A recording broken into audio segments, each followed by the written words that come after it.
That's right. So here we are in video 2. I was talking about themes, messaging that can constantly come through to a targeted individual. Maybe they want a female, and most females are conscious about their weight and they're very insecure about it unless they're a size 0. If you're lucky, you're naturally thin. If you're not, you've had to work hard for it.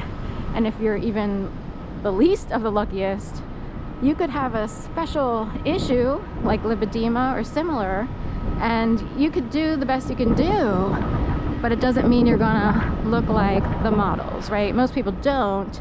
Even models don't look like models when you meet them in person, but still. Thank God for people showing stuff on these social platforms of, see when I angle the camera this way, how I look like my real self, and when I angle it this way, I look like a model. But all joking aside, people know, like, I better do it this way because I feel like I'm in the best light this way. This is how I think I look, and that's what we're going with it, fat, and that's it. And I totally get it. The brain needs to not be harmed, and it's okay. You know what I mean? But anyway, point being, I was talking about how themes can go around. Family rings can take to social media or similar, and they could walk around the streets and keep driving home the same ideas that could be building on a major machine against a single person. So anyway, that's in video 1. It all has to do with a heavy sticker on Ice Plus Caffeine Blue Raspberry that I had delivered, the first case I've had delivered since last summer. The next one, what should we do? Aren't you happy? So we will go with aren't you happy, aren't you great? What about a Disney date, and will that cure depression? So I had a three topics I wanted to talk about today. The second topic has to do with Disney, and I realize a lot of people go to Disney and it may or may not help them in terms of getting new subscribers, getting more views. There's something about Disney that might draw more people in. A lot of people like to look at videos about Disney and so forth and so on. So anyway, my thing was, does Disney actually help people who might be somewhat down or depressed? I'm torn on the issue. Like, I could see where it could. Usually if you're depressed, there's a root issue, and rides at Disney, the best that'll happen is distraction and getting your mind off of, say there's a breakup, you know, you had a breakup with whoever you were with, you know, and it was a long-term relationship. At best, it helps you get your mind off of that, and you have to start like thinking in a new direction. But in general, the root cause still has to be worked out.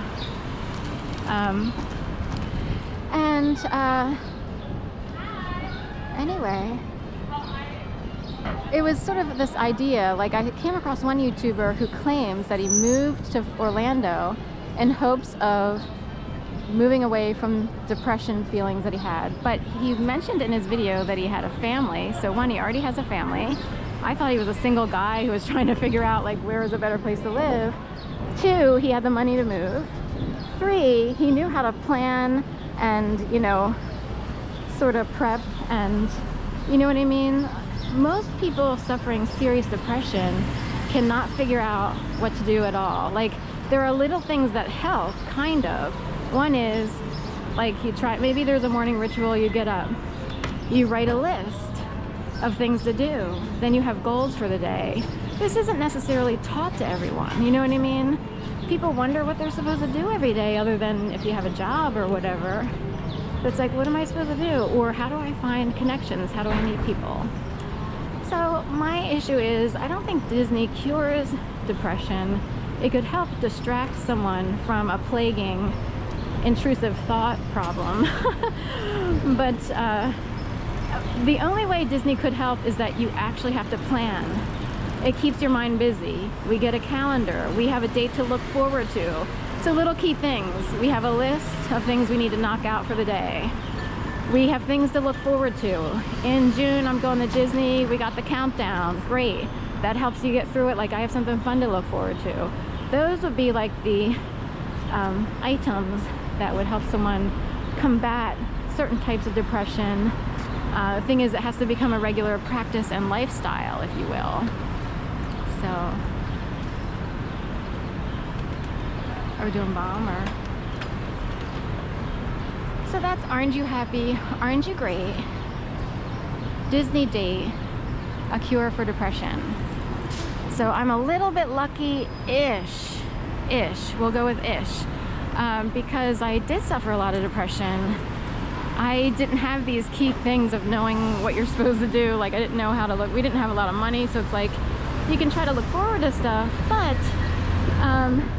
if you don't have any money to do anything, it's like, what do I look forward to? Going to a free state park and having to put up with all the asswipes who show up there, you know? So I guess in a way, if you pay a large amount of money for a ticket to Disney, in a way you have to put up with whoever shows up that day when you get, you know, in lines and everything. That's funny. But I couldn't figure out why I had a hard time functioning during certain ages. We didn't grow up with psychology being normalized at all. Quite the opposite. It's like Archie Bunker. We grew up with, like, that's hogwash. That's a shrink. Nobody needs to go to a shrink. So, not that anyone would totally poo-poo it, but it was just like, that was basically the overall idea where I grew up. Though my mom would have supported me. But anyway, I finally decided when I was at college to take use of the free services they had. It's part of the tuition, basically. And that helped get the faucet running as well. He's like, it's sort of like a faucet. He could tell that I never learned how to communicate at all. Can you believe that? I am the opposite verbally of what I was for most of my life. Today I am the opposite. I didn't speak. And when people don't speak or they don't feel safe enough to speak, a lot of people don't even feel safe expressing anything because other people have such opinions, or like they backlash really quick because they're bullies or abusive in some way. And these are highly functioning people, can be very abusive. That's why they're still in their jobs and other people are suffering, okay? So I didn't speak at all. And it took a long time to get to this point. In fact, I pursued writing, and writing would be my outlet for learning how to express myself.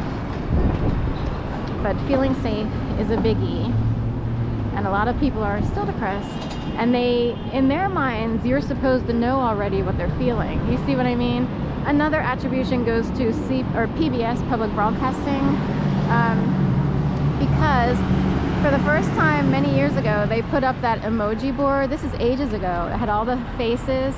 Now it's commonplace to see it on social media and stuff. Back then it was like, oh, you can express your feelings like anger, sad. That's a big deal to a lot of people who didn't know how to do that safely. Couldn't believe it. So I'm trying to think. I think I'm into the third video. I'm not positive. Right, 8:52 plus 8:52, 4:10 to 17:04-ish. So I'm into the third video, I believe. I was talking in the last one about emojis on PBS, Public Broadcasting, like Channel 12 or whatever it was on TV back in the day.